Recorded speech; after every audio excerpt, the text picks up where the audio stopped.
আমাদের ইবাদত আল্লাহর পছন্দ হচ্ছে কি হচ্ছে না, কবুল হচ্ছে কি হচ্ছে না কিভাবে বুঝবো? বুজুর্গানে দিনরা বলে, যখন তুমি দেখবা ইবাদত করতে না পারার কারণে তোমার এখানে অস্থির লাগবে, ছটপট করবে মন, ছটপট করবে, এখানে অস্থির লাগবে। নামাজটা বাদ পড়ে গেছে, নামাজটা কেন? বুজুর্গানে দিনরা বলে, তুমি রবের প্রেমিক হওয়া শুরু করে দিয়েছ। যখন আপনি দেখবেন আগের মতো ৮-১০ জনের সেই গীবতের আড্ডায় আপনার বসতে ইচ্ছে করে না, একাকী একাকী থাকতে ইচ্ছে করে, বুঝবেন আল্লাহর রহমত আপনাকে আপন করে নেওয়া শুরু হয়েছে।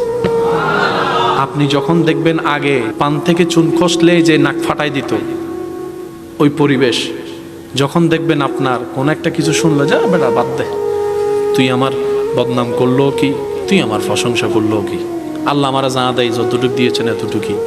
যখন আপনি স্থির হওয়া শিখবেন, বুঝবেন আল্লাহ পাক আপনাকে জান্নাতের পথে এগিয়ে নিয়ে যাচ্ছে। সুবহানাল্লাহ।